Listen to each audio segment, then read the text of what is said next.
respected delegates. At the outset, I would like to thank each of you for attending this webinar brought to you by Zydus Nutriva. The recent development and health hazard it created has forced us to be confined at home. Nobody knows how long it will last and to what extent it will go. This is an opportunity to invest in something which will help us improving ourselves. I've heard a very nice quote which says, knowledge is a part and parcel of your inventory. It needs to be constantly updated. Today, joining with us, we have two esteemed IVF experts. They will talk to us on challenges, solutions, and breakthroughs in gynecology and infertility. We have with us today Dr. Jayesh Amin. Sir is an MD obstetric and gynecology. He is currently a secretary of IFS Gujarat chapter, clinical director of Wings Group of Hospitals in Ahmedabad, Rajkot, Surat, and Udaipur.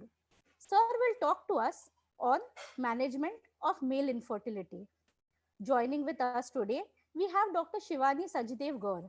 She is an MD DNB obstetric and gynecology. She has been a clinical researcher from the prestigious Imperial College London. She is the founder and director of SCI Healthcare and SCI IVF Center in New Delhi. Madam will speak to us on impact of folate levels on pregnancy outcome. So let us begin the scientific session with Dr. Jayesh Amin, who will speak to us on male infertility. Over to Thank you. you, Dr. Jayesh. Thank you. Thank you. So I think so. Am I audible to everybody? And thankful to Zydus people once again that arranging good two topics. And this is a topic which is considered as a male infertility, coming to a very difficult topic for everybody in the fertility treatment. First of all, I would like to say welcome all the delegates, my senior friends, and also welcome Dr. Shivani for this wonderful session which was organized by Zydus people.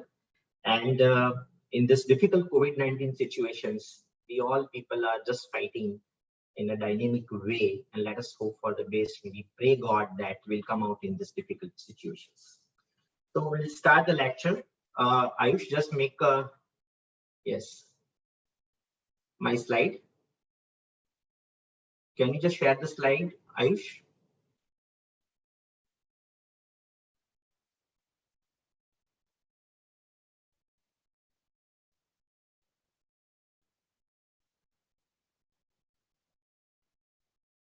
Ayush, just share my slides on the screen.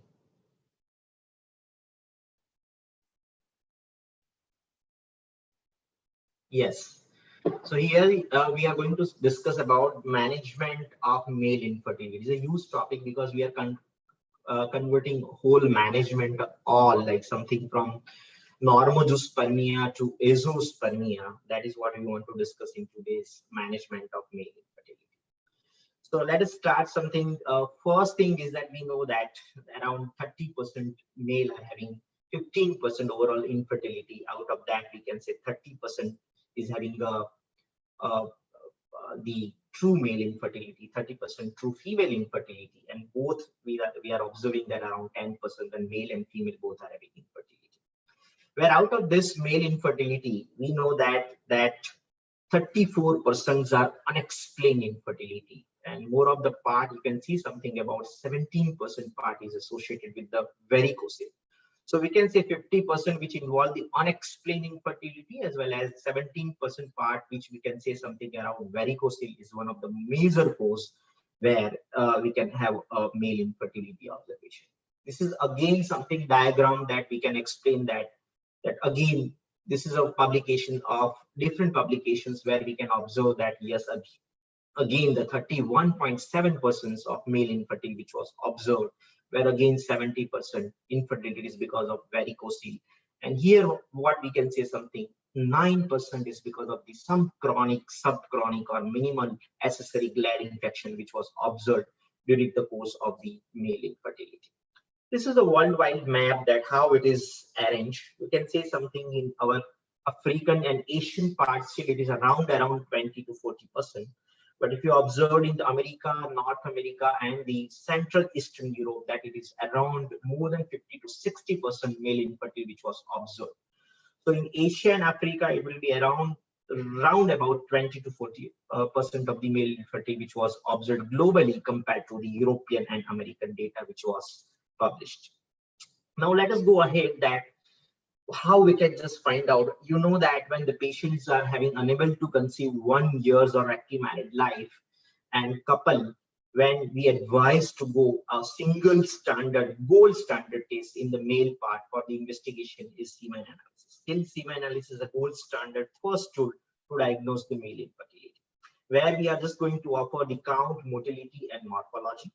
And what you mean by the normal semen analysis, and there are different publications in the WHO from 1980s to 2010.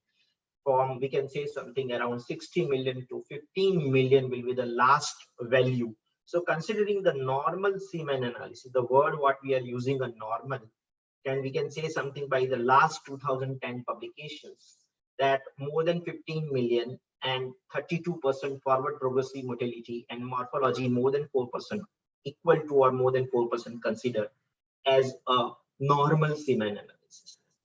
So we can consider that, is it something considered all semen analysis is normal, or what we can something critical appraisal is required for the semen analysis. Now this semen analysis which was published in 2010, all the data was collected more from the European part rather than the Asian part. So Asian fathers are less. And again, I can say something like that. The previous part, which was previous publication, which is having a higher count, and suddenly we are shifting into the lower count, about 15 million. Why? It is all because about that the previous count, which was published by the WHO in 1990s, which was all about the consultant like you and me, those who are practicing, and their clinical expedition, which was published. But later on that, this semen analysis goes to the 2000 fertile fathers, more than 1 year, within 1 year of that fertility period, and to a standard laboratory, and then they find out the lowest normal value of the semen count. So that's why it is low. This is the explanation that was given by the WHO 2010, that why the sudden count is become low.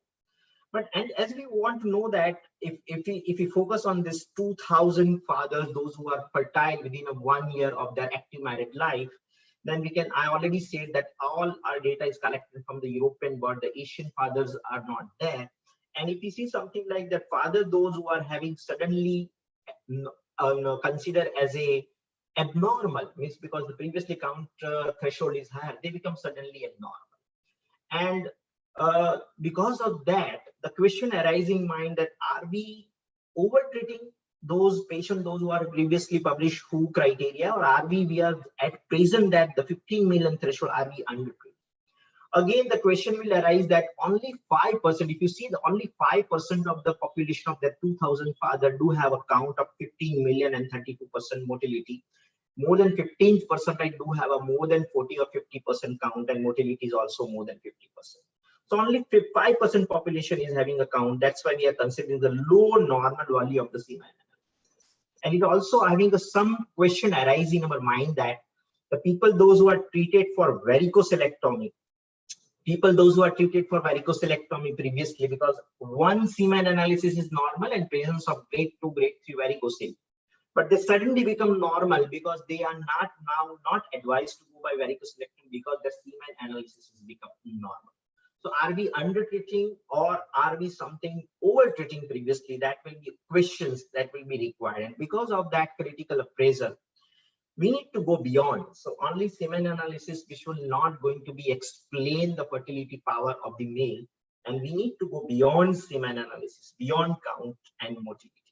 So why we go beyond count and motility? As we know that if we go beyond count and motility, we should have something to know about the morphology, also something more about physical clinical examinations, history taking, the value of endocrine and genetic examinations, which is required, which we in turn important part to explain the overall male infertility.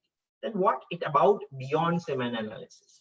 Beyond semen analysis, we have to go by history, endocrinology, quality and quantitative DNA estimations and genetic evaluations. And as we know that the last publication in American Neurological Association, they say that you need to take a complete medical history. If you have something low semen normal, low volume semen normal, or volume is less, or count is less, then what will be the reason? So history is most important. Is it a lifestyle? Is it something like past infection? Is it something he is having some sexually transmitted disease, or something, or respiratory infection which is associated with the low motility in the semen? And also the physical examination is also important to find out any obstructions or any the size of the penis, which is also responsible for the male infertility. This also physical examination is also one of the part to assess the male infertility, not about only semen examinations.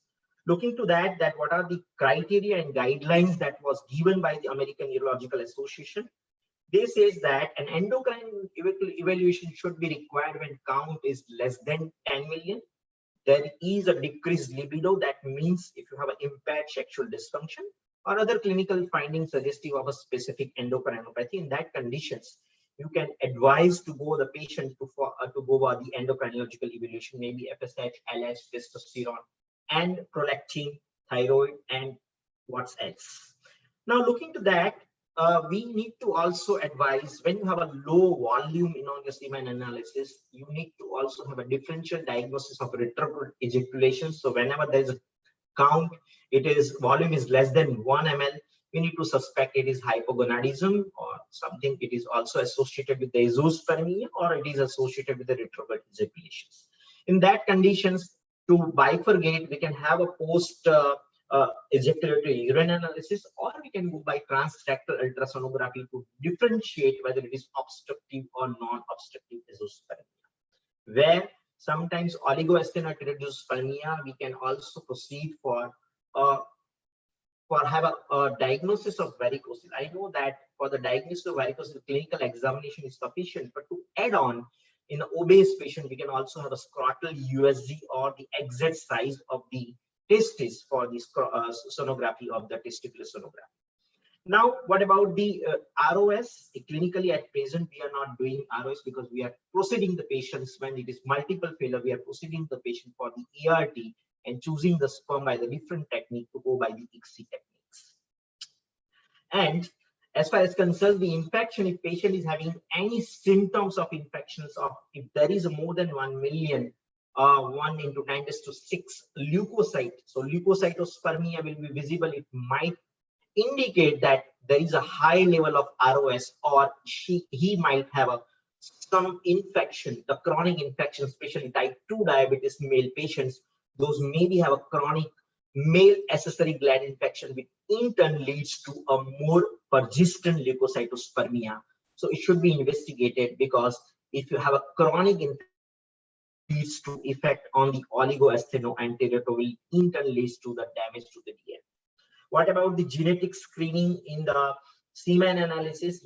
We know that when we are having a severe oligoasthenoadenospermia, as Y chromosome is responsible testicular development, where if there is something occurred in Y chromosome microdeletion, it is often associated with the oligoasthenoadenospermia, or it might associated with the azoospermia. Where if there is azoospermia, then we can advise the patient a normal chromosomal. Even the association is suggesting when the count is less than 5 million, then you have to suggest a karyotyping to find out, because the translocation is often associated with the oligospermia and asthenospermia in the different male infertility, where PGD and PGT might be a suitable criteria to give a better pregnancy outcome.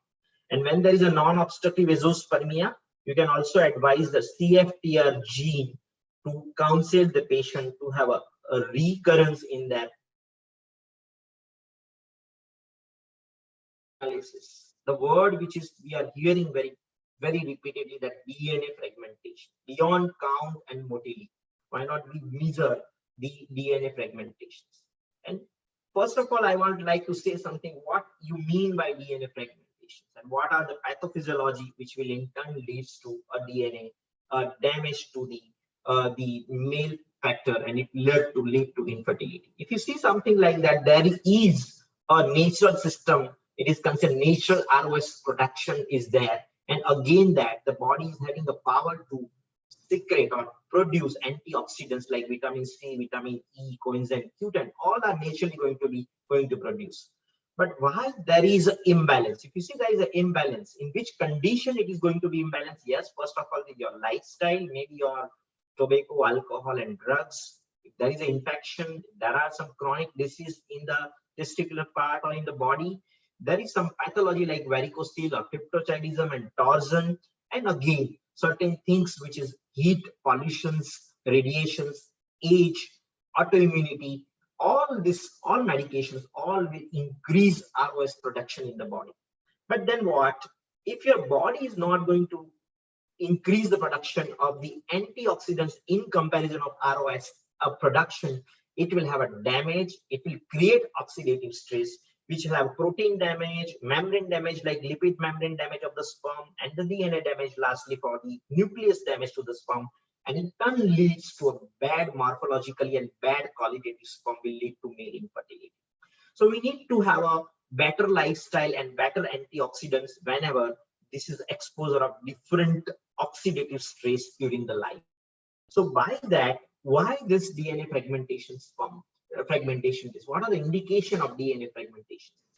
You already said something that DNA fragmentation is required when patient and clinicians are confused. There is a normal spermiogram and you are never able to conceive because of the long standing or time to get pregnancy interval is increasing and increasing, even that your spermiogram is normal.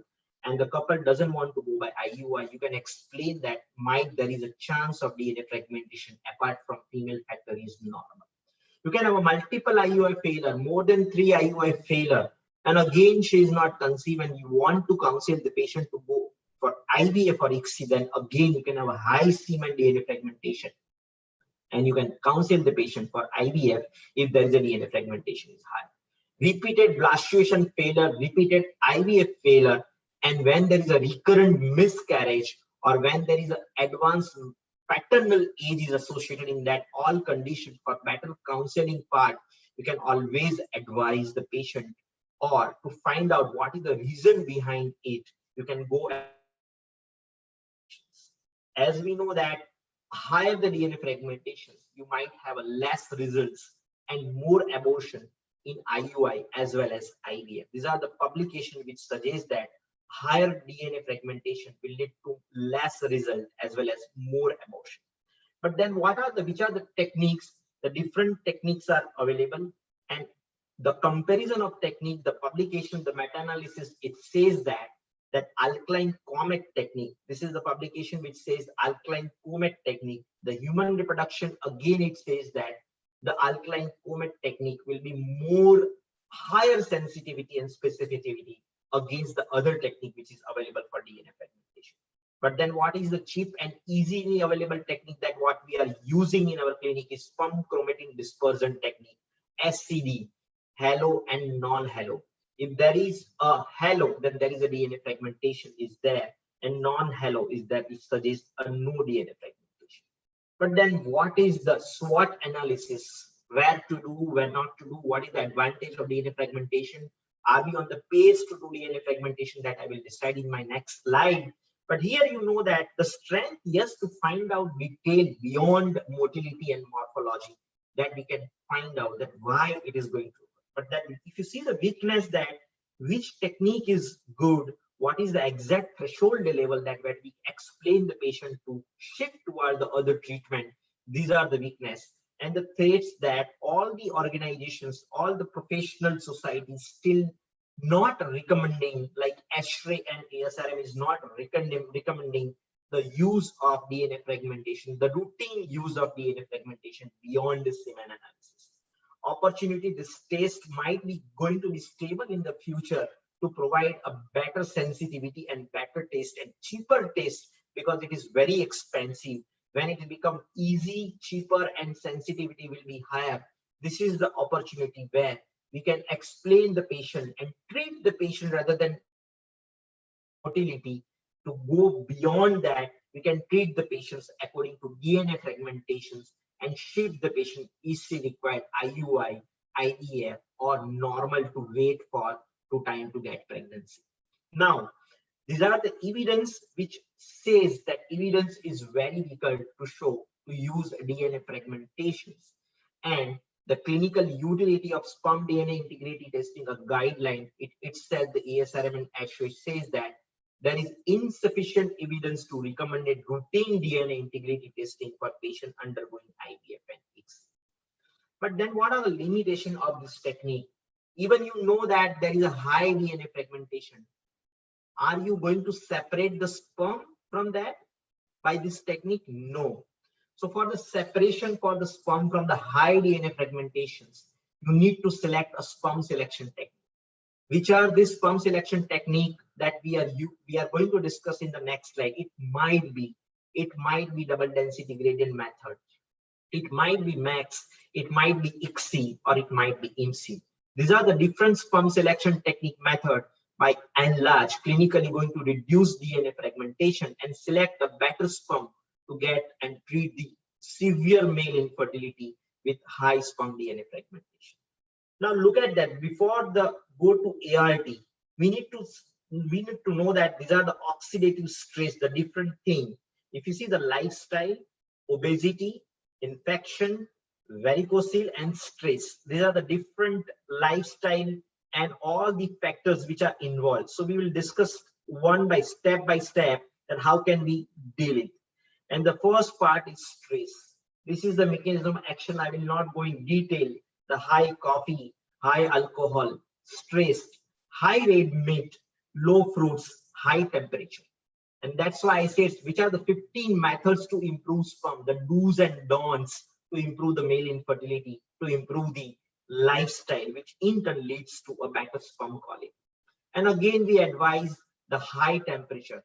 That means testicles, those who are having a less temperature outside of the body, 2 to 4 degree less temperature. Cool the testicles, lower the temperature will always decrease the DNA damage and increase the DNA output. These are the different.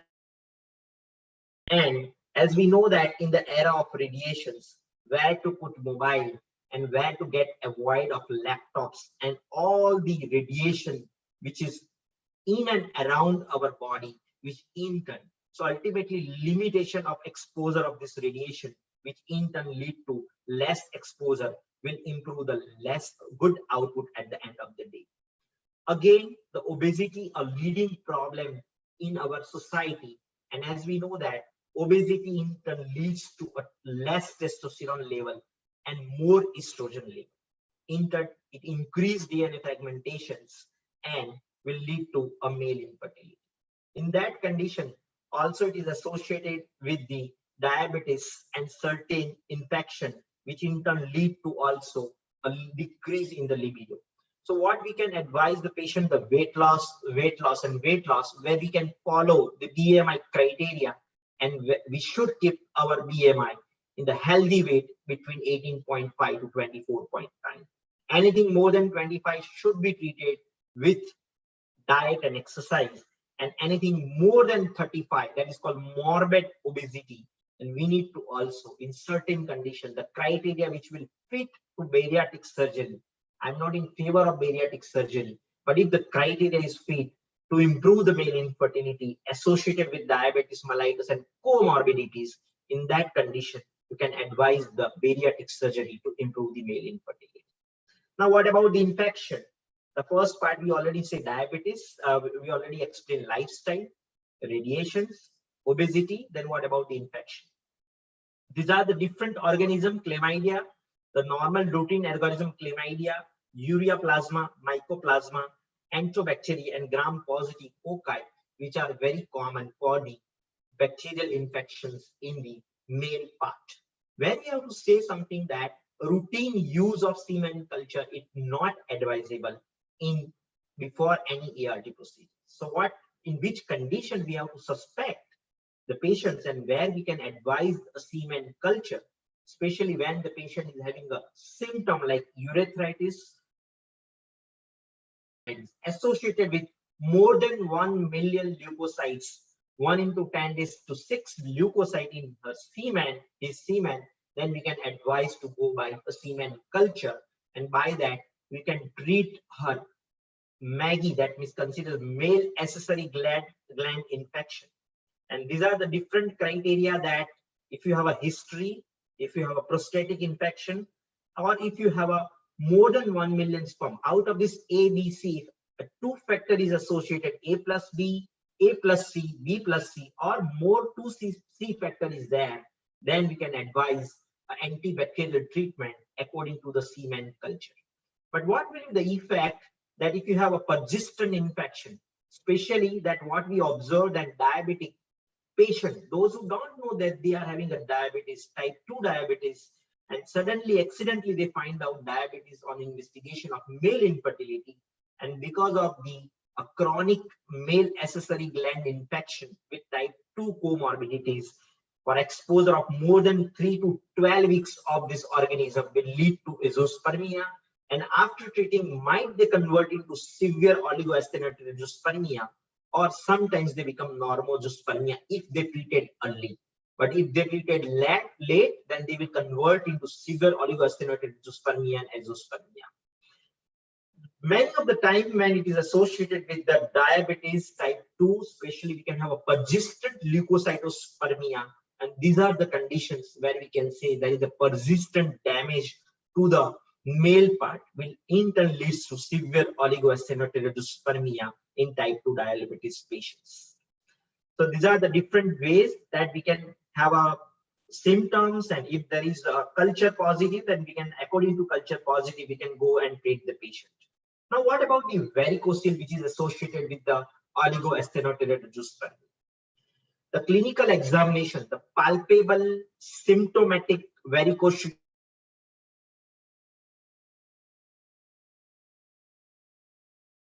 should not be operated. For the diagnosis of varicocele, only clinical examination is sufficient. Only clinical examination is sufficient. But then only sonography is required in severely obese patients when you are not able to diagnose varicocele in severe oligoasteroid azoospermia. Now, if you have a grade 2 and grade 3 varicocele, and if you have a high sperm DNA fragmentation, that means it is abnormal. Then and then varicocele repair is required. And in that condition, we can say which are the technique. These are the evidence which say that microsurgical approach has lowest morbidity, and inguinal and sub-inguinal microsurgical approach is more better than the other approach which is there. But still, I can say something by the discussion, and we have a lot of work in male infertility where we decide in our clinic what we are doing. The first, we are always going to explain, rather than to go surgery, the first we will always going to explain ART. And if there is a fail, means what I am saying that varicocele with the severe oligoasteroid azoospermia maybe count below 1 million, in that condition, will advise the patient to go by ART treatment, and half of the patient will end up with the good qualitative blastocyst and pregnancy.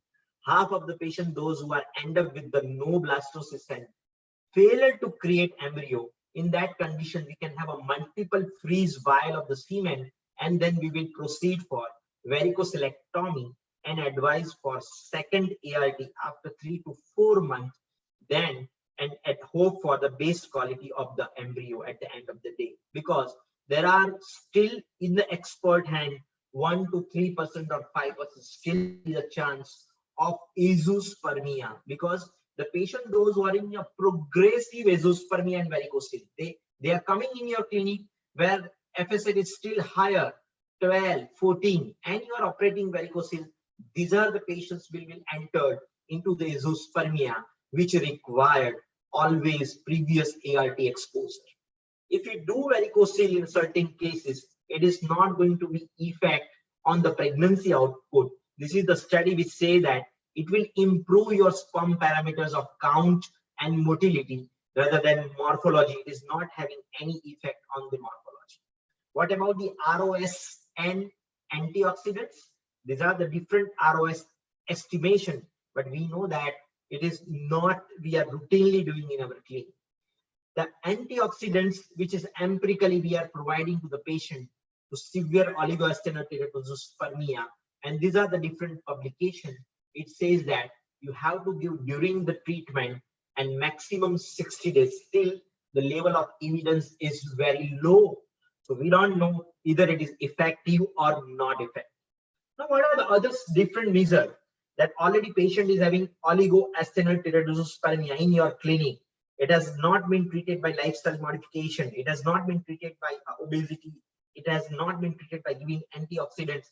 He is not having any infections. Now you need to put these patients on ART technique. So which are in ART technique, I already says that whatever the treatment that you are using, either you go by the swim up technique, short abstinence, then we can say something about the double density gradient method, then we can say the IMSI, which all you can say something like that. It is all going to decrease your the DNA fragmentation by 22 to 60%. The higher DNA the testicular sperm will be there. So this is what I want to say, that if high DNA fragmentation, unexplained infertility, recurrent mass miscarriage, if there is a recurrent IUI failure, ultimately blastocyst failure, ultimately ICSI failure, in that condition lastly might require a testicular sperm which will be lost. Which are the laboratory measures that can have a frequent ejaculations when we are putting a recurrent IVF failure, previous repeated blastocyst failure, or bad morphology, severe oligosteatosis. In that condition, we are always at a short abstinence, minimum 2 hours ejaculation before the procedure start of ICSI, not a long exposure of the sperm, and third thing, we can have a frequent ejaculation if the first sample is not good, which in turn manage your blastocyst formation by treating a repeated blastocyst formation, high semen DNA fragmentations. In IUI, we know that when the post-wash motile sperm count is more than 5 million, then we need to advise the patient for IUI. Less than that, we need to advise patient to ART, because less than that, it is associated more DNA fragmentation. Better to select the better sperm by ICSI or IMSI or another ART method, which will indeed lead to good output. Now, what about the part where we are when the sperm concentration is less than 5 million or less than 10 million, what investigation, or azoospermia, what investigation that we can do? We already say that American Urological Association, when the count is less than 5 million, you need to advise the karyotyping. What is the importance of karyotyping? If it is azoospermia and less than 5 million, it is associated with the translocation. If there is a reciprocal translocation, Robertson translocation, you require PGT to get the healthy embryo to reduce the miscarriage in the ART treatment. But if you have a something normal chromosome, in that condition, you can always advise Y chromosome microdeletion. And lastly, we can say about CFTR gene, especially in the obstructive azoospermia. So now we will shift our technique for IVF and ICSI. What we can do? I know that for better sperm selection, for morphological, there is a limitation of globospermia, and when there is a sperm which is associated head abnormalities, especially globospermia and pinhead sperms, do have a limitation in a morphological limitations in the era of the IVF. They have a repeated blastocyst failure, or they might end up with the blastocyst arrest, or the embryo arrest will be there. But then what about the other morphology? The other morphology, it has been decided by American Urological Association that it is not having any predictive value. You cannot explain and counsel the patient on morphology to go for a donor sperm selection rather than doing a 1 or 2 exposure of ART treatment. By better selection of the sperm selection technique will be the choice of the answer. Now, which are these techniques? It is MAX. Again, in the era of 2016 and 2018, it has been postulated MAX will improve the non-apoptotic sperm than the apoptotic sperm. And these are the evidence which is in favor. But then again, my evidence of 60 patients with only DG and MAX, we conclude that MAX is not required for better fertility outcomes. So we stopped to use MAX in ERT. We use only DG.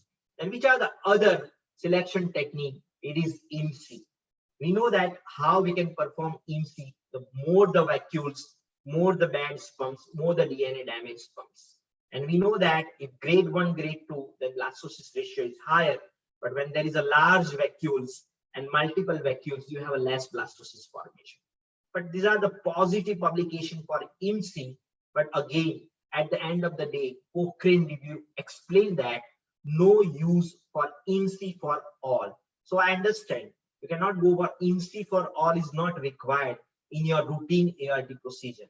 But then again, that is what our experience that when there is a previous IVF failure with a male dominated infertility in the same patient, in that conditions, IMSI will improve your blastocyst improvement and also increase the pregnancy rates.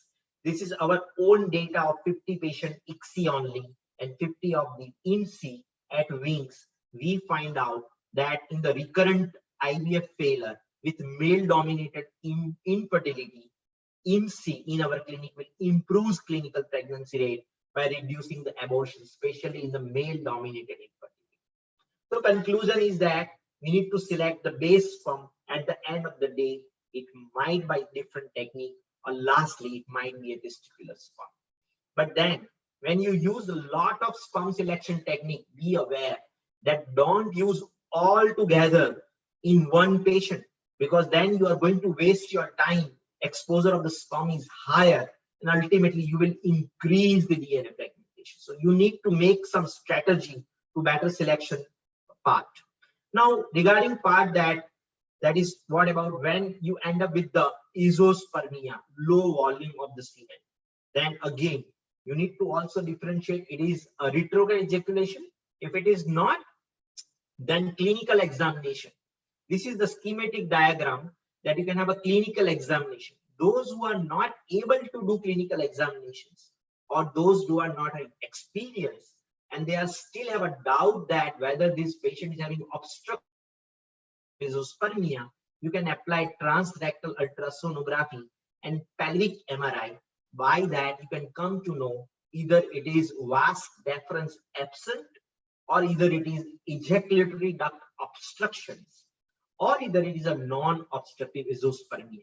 So clinical examination, transrectal ultrasonography and pelvic MRI will always going to differentiate your non-obstructive and obstructive azoospermia. Now looking to a non-obstructive azoospermia, how you are going to counsel a non-obstructive azoospermia. The most important counseling is retrieval of the sperm, and it is depending upon which are the factors. That means you need to go by the endocrinological evaluation. Yes, FSH, LH, testosterone and estrogen. Then you need to also evaluate the genetic screening. Yes, I will go by Y chromosome microdeletion and also the normal chromosomal examinations, that it is whether it is a Klinefelter syndrome or not. And lastly, I can also have the testicular size by clinical examinations. So this is what I have to say: endocrinological evaluation, genetic evaluations, and the clinical examination, the testicular size. By that, you can explain the retrieval, sperm retrieval. Let us go one by one. Is it really FSH is denominator to explain and counsel the patient that you have a sperm retrieval? I will like to say that this is the publication which say that high FSH should not be a contraindication for micro TC. But then this is a publication which says that FSH and testicular volume were the two most commonly investigated non-invasive parameters predicting sperm retrieval rate of microdissection in test is patient with non-obstructive azoospermia. But our results showed that neither had dependable. So you need not dependence. Whatever the high FSH, you might have a sperm retrieval rate will be there. And then again, the histopathological value. This is a good examination where I'm using in my clinic. When I go by a trial biopsy, and if there is a hypospermatogenesis in histopathological finding, these are the patients, those who have a higher chance of sperm retrieval rather than that maturation arrest and the Sertoli and Onley syndrome. So the prognosis that we can explain and counsel the patient according to histopathological. And how we can have a prognostic, we can explain that the threshold of FSH, when it crossed 13.7, it will have a lesser chance, and when it more than 19.4, it is again have a lesser chance. There are some prognostic value of FSH which was observed, but we cannot deny a biopsy to any high level of FSH for the retrieval of the sperm. What about the volume? These are the retrospective study of 1127 patients of less than 2 ml volume, 2 to 10 ml volume, and more than 10 ml volume. These all are associated with the same sperm retrieval. So concluded that testicular volume does not affect the sperm retrieval rate with microtesa. But yes, when you have a Y chromosome microdeletion in AZFA and AZFB, then sperm retrieval rate chances will be nil. When it is AZFC, the retrieval rate chances is 50 to 70%. What is the hormonal therapy? In which condition in male infertility? What is the role of hormonal therapy? Look at this, all these things that you can find out on FSH level, LH level, and testosterone. Normal testosterone or low testosterone value in that condition, or when LH low FSH or normal FSH, in that condition, clomiphene citrate in different dose will be ideal for 3 months or 6 months for the better retrieval. It has been observed that even in the non-obstructive azoospermia, when the low or normal FSH level, also advise a high dose clomiphene citrate for a certain time of period will be advantageous for the retrieval of the sperm after the microtesa. So this is what about the clomiphene citrate. And when you have a hypo, you have a combination of SCG and HMG to improve the better quality of the semen, the sperm retrieval. The other endocrinological treatment is testosterone estrogen ratio. When you are having a non-obstructive azoospermia, and if you have a high estrogen, in that condition, you can advise a 2.5 milligram letrozole for 1 month or 2 months to reduce the estrogen and increase the testosterone. Or you can advise anastrozole 1 gram 1 QDS for 1 month or 2 months, and followed by you can give SCG 5000 twice or thrice a week to improve the testosterone level between 600 to 800, and you can advise FSH when there is low FSH in hypo conditions. So this is what about the hormonal treatment which will be acquired in male infertility. What about the surgical technique? The misnomer that microtesa is more better than the other technique, it is wrong. The misnomer that microtesa is less invasive, it is wrong.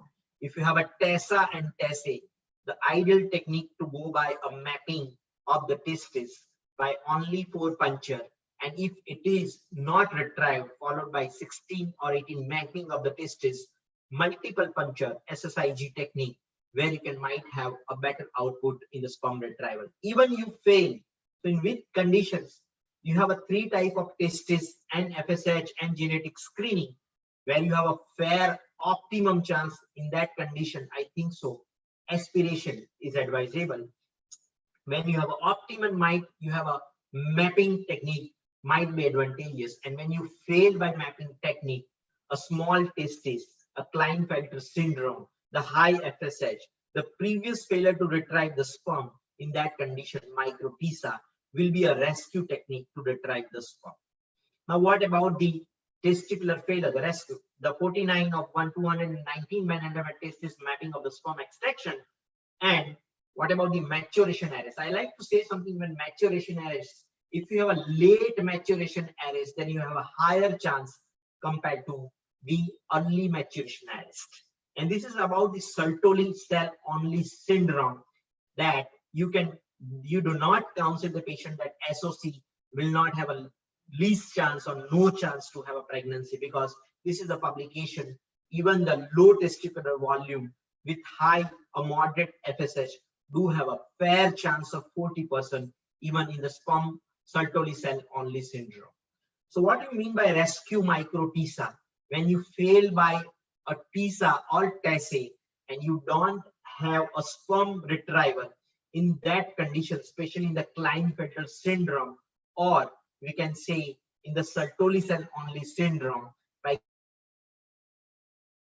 FSH, or in a high dose of recombinant FSH of pre-treatment evaluation and followed by SCG, before SCG, after that you can give all this treatment, and followed by micro TISA. This is the publications, is the indication of rescue TISA, rescue micro TISA when TISA is not having a chance of a sperm retrieval. Lastly, when you fail to get the sperm in the patient and patient is not ready, the non-obstructive azoospermia associated with the varicocele, then you have to treat first varicocele, and after 3 months, this is a good publication that after 3 months you can have again micro TISA to have a better sperm retrieval in condition when it is associated with the grade 3 varicocele with non-obstructive azoospermia. What about the sluggy, well, cryptozoospermia or 100% non-motile sperm? We can use a vitality test, and by and large, we can use HOS test and ICSI to go ahead to have a one trial of ART. If there is a multiple ART trial failed to form an embryo, in that condition, donor sperm is the last answer. And lastly, I can say that when you failed any way of a better sperm selection by any technique in any conditions of severe oligoasteroideospermia or azoospermia, the testicular sperm is superior to ejaculated sperm for ICSI cryptozoospermia. That is what the last meta-analysis which was published to reduce the DNA fragmentations. So what will be the conclusion of male infertility? Semen analysis is still a gold standard. DNA fragmentation is key to treat the male infertility, might be future. It is a strength which was we already discussed future. Identify early minimal accessory gland infection will reduce the morbidity effect on DNA fragmentation in male infertility. Antioxidant, though the scarcity of the evidence, still I can say that it is the treatment, especially you have a more ROS damage in the lifestyle and unexplained idiopathic infertility, which is a major part in our infertility, where combination is more important. And I know that the Zydus people are having a good combination of Patania, though there are a lot of other combinations like tablets available in the market where you can prescribe in a better way to produce a better output. Where I can say something, individualized sperm selection technique, maybe IMSI or maybe ICSI is sufficient to reduce the DNA fragmentation by double density gradient method in ART. As clomiphene citrate, aromatase inhibitors, SCG, and in combination of FSH and LH as and when required, especially in hypo and low normal or a normal FSH with idiopathic oligoasteroideospermia. Micro TISA is a rescue surgery for azoospermia. Don't consider a misnomer, as the treatment is the less invasive surgery. And last, varicocelectomy, I can say the message should be a second line treatment after one exposure of ART. Thank you so much.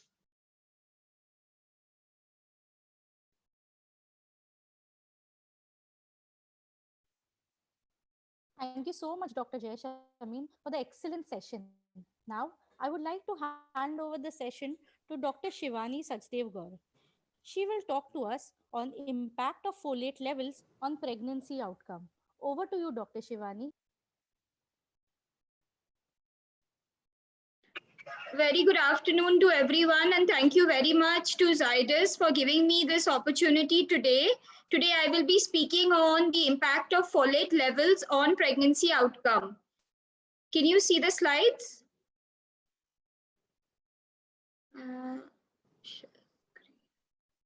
Ayush मेरा voice बड़ा मुझे सुनाई नहीं दे रहा है कुछ.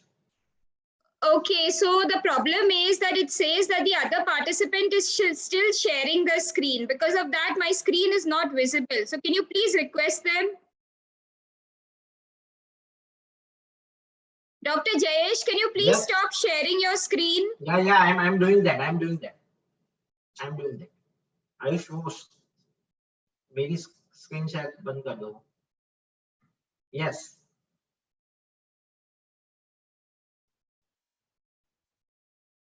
So very good afternoon, everyone. I will be speaking today on the impact of folate levels on pregnancy outcome. So at the outset, pteroyl glutamic acid. This is actually the name of folic acid, which is a synthetic form of vitamin B9. And it is used widely for supplementation and food fortification. Conclusive scientific evidence has existed for over 25 years that periconceptional folic acid in its synthetic vitamin form can protect against neural tube defects. And the recommendation for folic acid of 400 microgram per day is from preconception till the end of first trimester. So these are our age-old concepts which we all know about. But today we are going to explore some newer concepts. The impact of folic acid in pregnancy, from neural tube defect to hyperhomocystinemia to neurological development. The start of folic acid supplementation, why should it be done in the preconception period? The biggest reason is because neural tube defects and the neural tube closes between day 21 to day 28 of conception. That is even before the woman misses her period. So this is the target time for folic acid to act. And that is why it is essential that it should be started in the preconception period. Now, take a look at this publication. It has just come out on 31st October 2019. And what it says is that the effect of continued folic acid supplementation beyond the first trimester of pregnancy, how does it compare with cognitive performance in the child? And this was a very solid RCT, randomized controlled study. It is called as a FAST trial. And nowadays, it is not just important for us to have a child without any anomalies. We have moved beyond that. So we want a child who has to be smart, intelligent, and very sharp in cognitive development. So in this study, there were about 119 patients. Out of these, 70 actually completed the paper. Now, at the age of 7 years, the children of folic acid treated mothers scored significantly higher in word reasoning. So they followed these children up to 7 years of age. And at 3 years, they scored significantly higher in cognition. At both the times, greater proportion of children from folic acid mothers compared to placebo had cognitive scores above the value of 10 and 24.5 for girls. They had higher verbal IQ, performance IQ. So in general, a full scale IQ levels were found to be higher if folic acid is continued beyond the first trimester. The second newer concept is this hyperhomocystinemia. So homocysteine levels are lower in the third trimester of pregnancy in women who have enhanced folate from continued folic acid supplementation. The study shows that pregnant women who are taking folic acid had lower total homocysteine concentrations than those who are not taking the supplement. So the conclusion was that continuation of folic acid supplementation in pregnancy beyond the first trimester is recommended to prevent neural tube defects. But not only that, it may have beneficial effects in the child's cognitive development, and further randomized controlled trials are required. Now, what about the father? You are giving folic acid to the mother. Does the father matter? So Fertility, Sterility and ASRM published this study, the association between periconceptional folate status and the embryo growth. And what they found was that for the first time, they were able to demonstrate that low and high periconceptional paternal RBC folate level, the folate checked in the red blood cells, are associated with embryonic growth trajectory in spontaneously conceived pregnancy. So they compared spontaneously conceived to IVF. They did not find any difference in the IVF pregnancy, but they did find a difference in spontaneously conceived pregnancies. Now, coming to 5-MTHF. So the topic of discussion today, 5-methyl tetrahydrofolate. This is the most biologically active form of folic acid. The dietary folate that we intake, now this is a mixture, it is complex of various folate compounds, and 5-MTHF is the molecule to which folic acid has to be converted into so that it can be utilized by our body. And what are the sources, these dietary complex sources that we are talking about? So what is a dietary source of folic acid? The rich source is considered to be green leafy vegetables, whole grains, cereals, liver, kidney, yeast, eggs. Most commonly, if I tell patients that you should consume, it is green vegetables like spinach, broccoli, beans, peas. In fruits, you can advise watermelon, orange juice, lemons, even bhindi, okra is considered to be a very good source of folic acid. What is a poor source of folic acid? Milk. Remember, milk is very inadequate in folic acid. And because even paternal folic acid is important in spontaneous conceived pregnancies, so there are more than 70 countries in the world where they have fortified their breads. So the bread has been fortified with folic acid. So both men and women should consume enough folic acid, which is a great initiative. It was hailed by WHO to reduce the incidence of neural tube defects. Now, folate plays a very crucial role in pregnancy and fetal development. It is essential for cell division, tissue growth, the key factor in one carbon metabolism. It is required for nucleotide biosynthesis, amino acid metabolism, and with our increased understanding of DNA methylation, including the functioning of epigenetics, highlighting embryogenesis, folate has gained considerable attention. Folic acid promises role in modulating many diverse clinical conditions. So the regular, if you are prescribing your patient simple folic acid, what happens to it? It undergoes 4 steps of an enzymatic conversion process from folic acid to dihydrofolate, tetrahydrofolate, 5,10-methylene THF, finally to L-methylfolate, and it is this L-methylfolate which is then the active form of folic acid. But if you directly take a product which is 5-MTHF, then it does not need to undergo an enzymatic conversion and the bioavailability rises. I mean, it jumps to 700%. So we can definitely conclude that this form of folate, 5-methyl tetrahydrofolate, is not the same thing as a simple folic acid. In fact, it is much superior to folic acid. Folic acid is absorbed in the intestine. On absorption, it is reduced to THFA and then DHFR.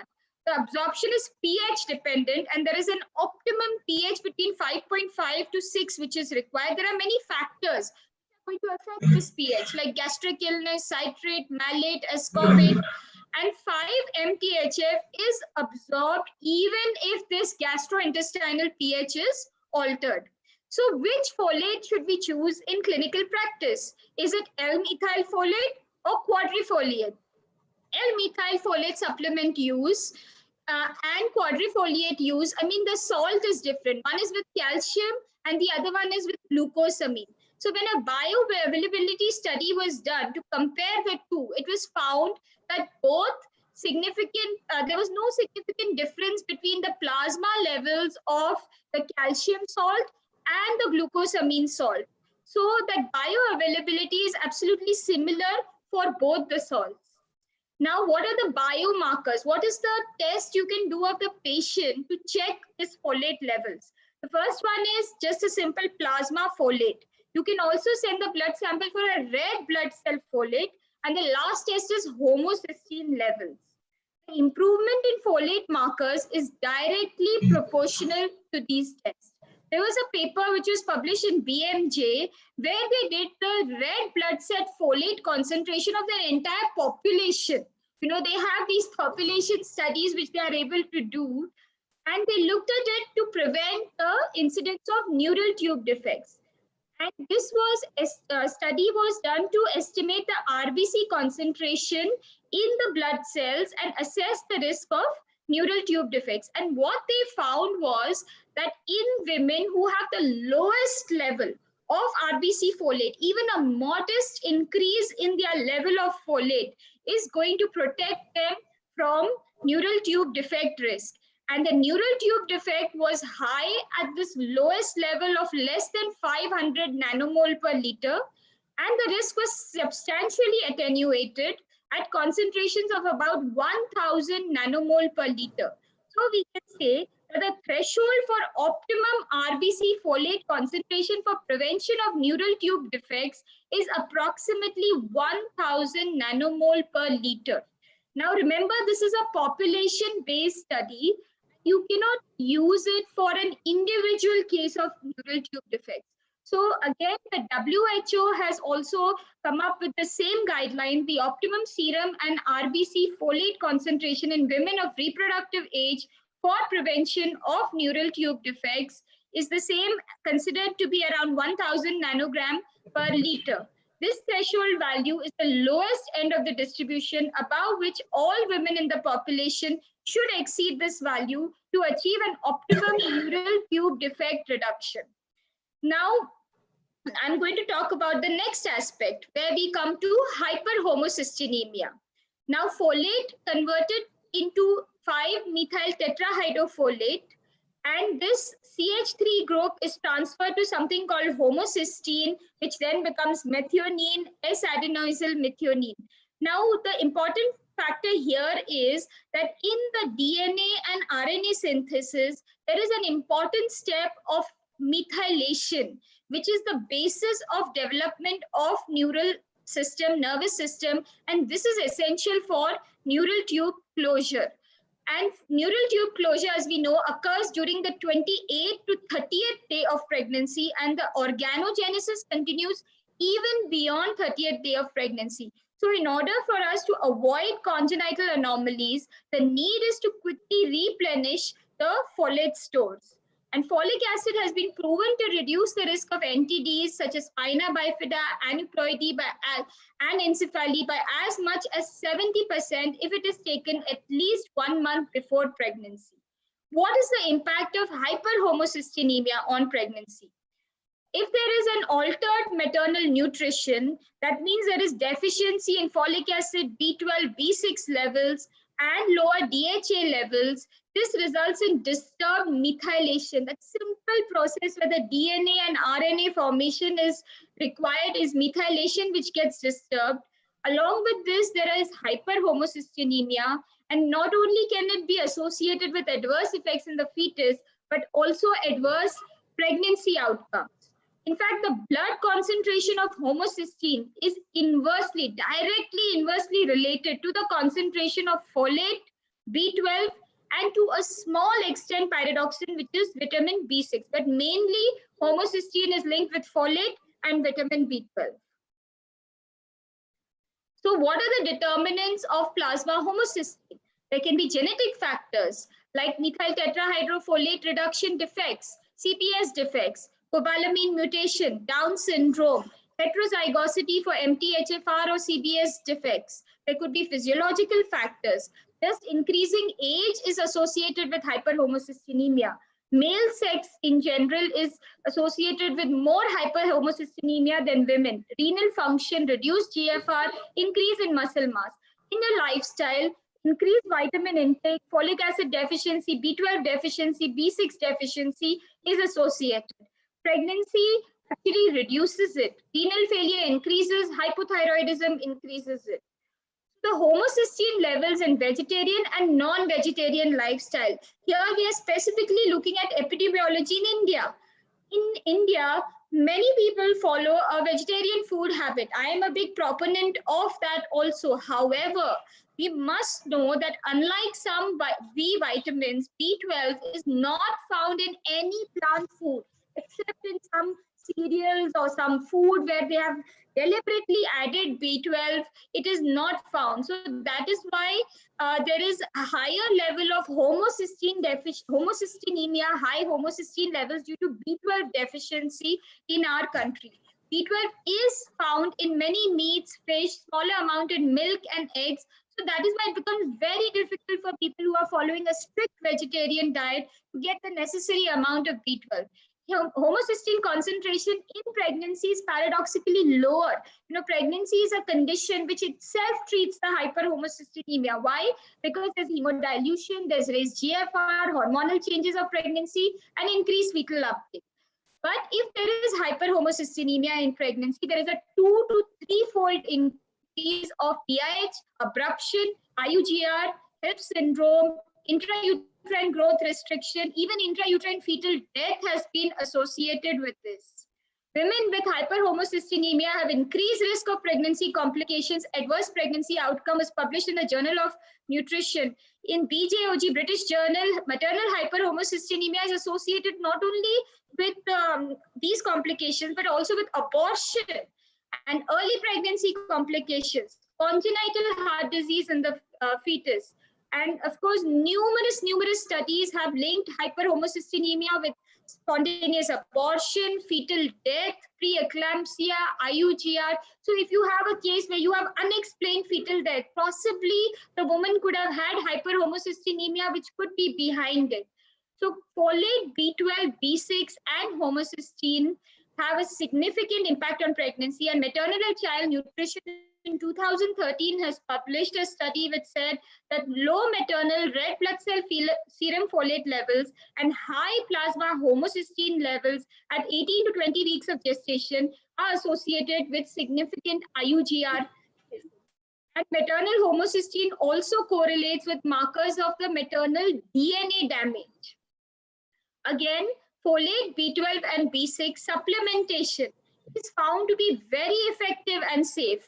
So if you see the preeclampsia levels, eclampsia, abruption levels, this is a study which was published which has shown that the levels of these complications drop from 17% to 11% with supplementation just of folic acid, B12, and B6. Folate, B12, B6 supplementation is effective and safe to reduce the homocysteine levels and to improve the pregnancy outcomes. So lowering the blood homocysteine level with folic acid-based supplements, a meta-analysis of the RCT was published. And this is said that on an average, the tablet that we get of B12 is about 500 micrograms. So on average, one tablet of B12 and a sufficient amount of folic acid, 400 microgram, can reduce the homocysteine concentration and normalize it. In vegetarians who are B12 deficient, plasma total homocysteine concentration is found to be higher than normal despite high normal concentrations of serum folate. So say, for example, you are doing a blood test for a patient and you find, oh, blood folate levels are very high. Do not be very happy that the folate level is so high, supraphysiological. It could be a sign of underlying B12 deficiency, because of which the patient's cells are not able to utilize folate. And that is why all the folate is being thrown out and the levels are high. In these patients, always have a high index of suspicion, do the B12 level and give B12 supplementation. Nutrient epigenetic factors like folic acid, this is a cofactor for carbon metabolism during gestation, and it can affect the fetal programming. It can modulate the fetal genome. So it actually affects the genetics of your baby.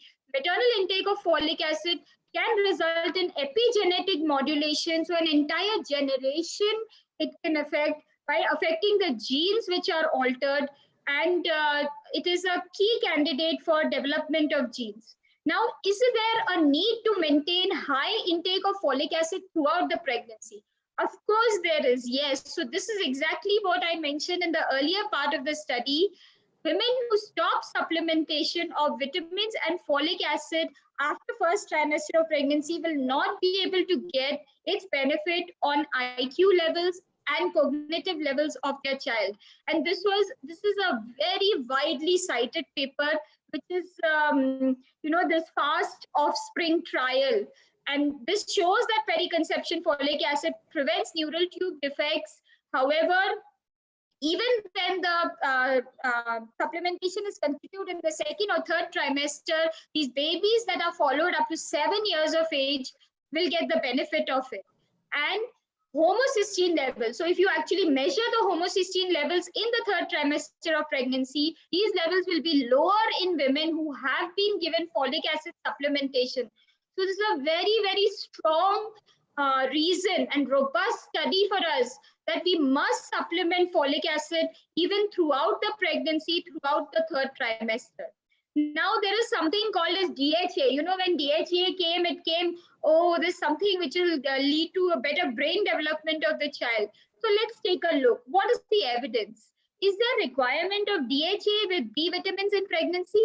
For DHA to be active, it needs folate, B12, B6 because they are determinant of the methylation cycle. Remember, it's in the hands of folate, B12, and B6 whether DHA will be used or it will just be eliminated in the urine. So DHA is required for neurotropin synthesis. Neurotropin is a growth factor. It influences cell differentiation, survival, death of the neurons. So it is proposed that DHA improves neurological function and cognitive function. And if you search online, there is a plethora of studies which are published on DHA with novel insights into the effect of B12, omega-3 fatty acids, along with DHA, how it suppresses oxidative stress, how it is associated with better maternal fetal outcome, and what is its effect on the brain function. Preterm births itself are associated with severe preeclampsia or because of hyperhomocystinemia. And if you supplement B12 or folic acid, which reduces hyperhomocystinemia, it will also reduce the incidence of preterm births. As we all know, it is quite shameful that our country contributes the greatest burden of preterm births in the world. And DHA again has a role in reducing preterm births also, because it is found that tocolytic effects, which are just to delay the onset of early labor. However, DHA has a beneficial effect on this also. It can have a tocolysis function when there is deficiency. Of course, there is hyperhomocystinemia, and that can lead to a whole plethora of problems. This is the exact molecular mechanism of DHA. It promotes the activation of this sirtuin-1 expression, which impacts endothelial relaxation, alters the membrane cell signaling. It is also recognized that DHA, which is released from phospholipid of the cell membrane, is a precursor for docosanides. These are proteins, resolvins, which then mediate inflammation and protect the cells from inflammation. So this we know is the main pathophysiology of preterm labor. So DHA significantly reduces preterm birth as compared to placebo. See the significance, it is 1.7 with DHA versus 5.7 with placebo. This is definitely statistically significant. So now, what is the dose of DHA? Where should you use it? The range of dose is very wide. It ranges from 200 milligram per day to 1000 milligram per day. And this is used generally up to 37 weeks of pregnancy. And according to the European Food Safety Authority, the recommended daily intake is 200 milligram. According to WHO, it is about 200 milligram, and US FDA recommends it also in a similar dose during pregnancy. The B12 vitamins along with DHA for positive pregnancy outcomes should be continued beyond the first trimester. The top 3 best practices to improve birth outcomes and reduce high-risk births, according to NGA, published in June 2004, are improve access to medical care, encourage good nutrition, encourage a healthy lifestyle with folic acid methylating agents, that is B12, and reduce the use of harmful substances. So in summary, vitamins, that is folate, B6, B12, they play a very important role in the metabolism of homocysteine. Deficiency of these is associated with hyperhomocystinemia, which is associated with an entire plethora of pregnancy complications. So remember the basic take-home message: use an active form of folic acid. The day is gone. In 5 years, I don't think I've ever used simple folic acid. I'm using the active form, which is L-methyl folate. You can use any preparation. Folic acid plus B6 and B12 is safe in reducing homocysteine levels and ensuring good pregnancy outcomes, not just a simple prevention of neural tube defects, but also for adverse effects like IUGR, preeclampsia, preterm birth, and very important, nowadays everybody wants that their child should be super intelligent. So it does have an effect on IQ. And remember, these children were followed up almost 7 years, and it was a prospective study that was done. So thank you everybody very much today for your time, for being here with us. Thank you very much, Zydus, for this wonderful opportunity. And thank you to Dr. Jayesh Amin. Thank you, madam. Thank you so much for this wonderful session. Now we can go towards the question and answer questions which have been asked by various doctors from India. Let me take the first question. This first question is to Dr. Jayesh Amin. The question is by Dr. Viraj from Bhopal. So he asks that what are the Video levels does the antioxidant help the sperm count to increase? What are the level? What are the levels does Hmm. multivitamins or antioxidant See, help a ultimately, what are sperm the count to studies? increase? See, let me tell you that whatever the antioxidants, actually, what are the ROS measurement, the kits and the tests are available. Still, we are not using routinely. And as you know that as we are going to prescribe the antioxidants as a in the idiopathic oligosteroid.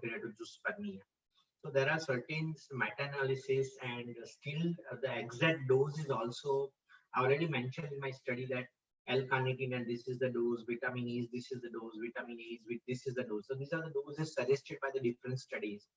And there are previous studies are saying that you can prescribe it for a longer durations, but nowadays it says something like that about 60 days and during the type of the treatment. So you cannot measure the level, but you can say something like might it going to reduce the effect, the if it is there is no permanent damage, temporary damage, might it recover? But if there is a permanent damage, I don't think so. There will be effect of antioxidants to recover your damaged DNA sperm, right? So I can prescribe all these things for my patients, especially those who are having a severe oligosteroid where even I can say there is a limitations of ART, and if it is not associated with or without associated of the varicocele. And when I put these patients on my ART treatment, I can start during the treatment. So whatever the effect will be there, then I have a better sperm selection during my treatment, and I can have a better output. Thank you so much, sir. Let me take the next question. The next question is for Dr. Shivani. Ma'am, as you mentioned in your session, that even folic acid is helpful for males. So, when would you ideally start or recommend folic acid to be supplemented to the male partner?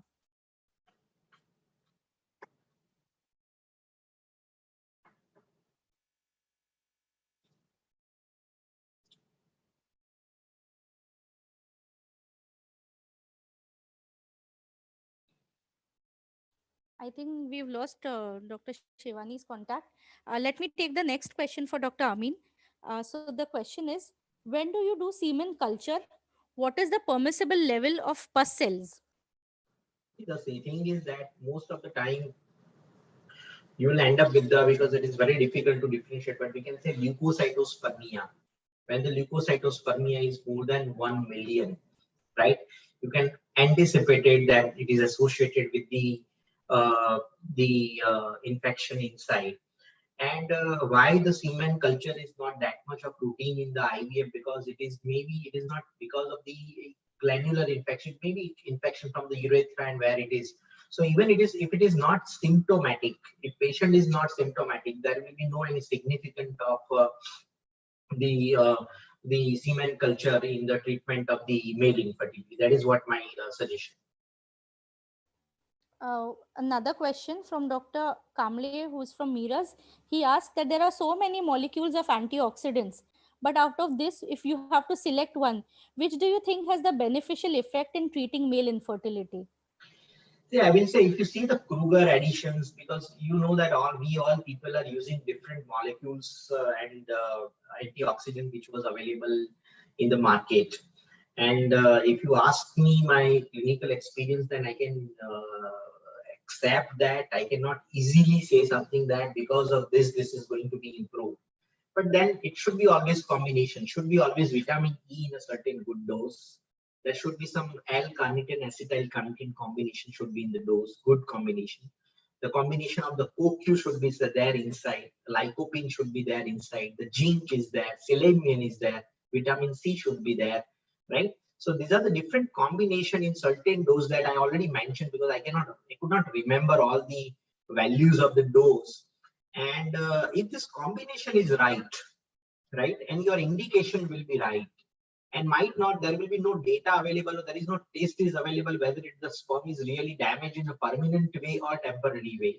But you have to try whether it is those temporary damage you can recover by uh, making more available, or that something people those who are having a stress induced lifestyle induced problem where there is a damage in that condition. I think so adding this antioxidant might be helpful, that is what we can advise. So I'll say the best, you cannot say something, but I already said something. A lot of the combinations drugs are available. One of them is yours also, and there are other. I cannot say something only one company, but I can say combination. Being a doctor, I can say this combination is right.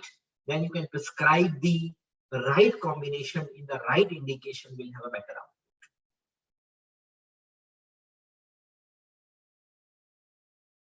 Thank you so much, sir. The next question is, what is the best technique of sperm retrieval if male is azoospermic? This was a question asked by Dr. Jain from Vidisha. See, when you have a azoospermia, let me tell you, you are asking about non-obstructive azoospermia, not obstructive azoospermia.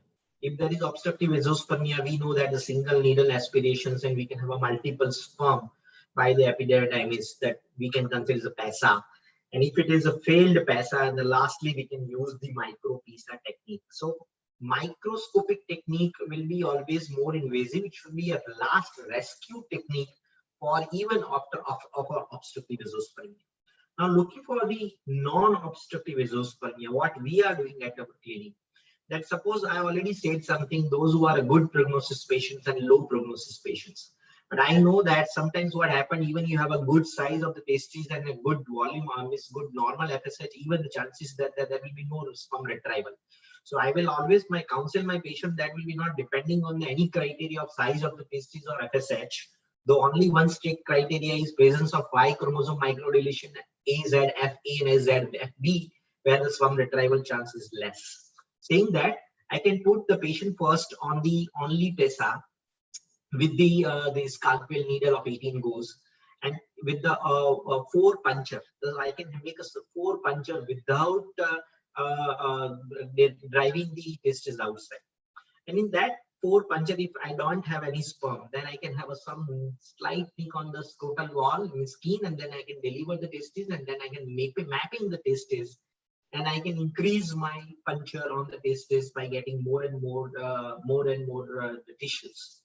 And I can go by 16 or 18, the multiple puncture by mapping the EQ. This is all depending upon the testicular size, that how much puncture I can make. And even though at the last, and if there is no, then micro PESA will be the last answer will be that. So micro PESA is a rescue surgery when you're not getting, you have to decide that non-traumatic to go by traumatic. So always have a less traumatic rather than more traumatic on the testes. That is what my decision in my clinic. And the most important part in micro PESA, that always you have a gap between your testicular sperm extractions and the pickup. If you keep it simultaneously, then your eggs are not going to survive outside more than 6 hours.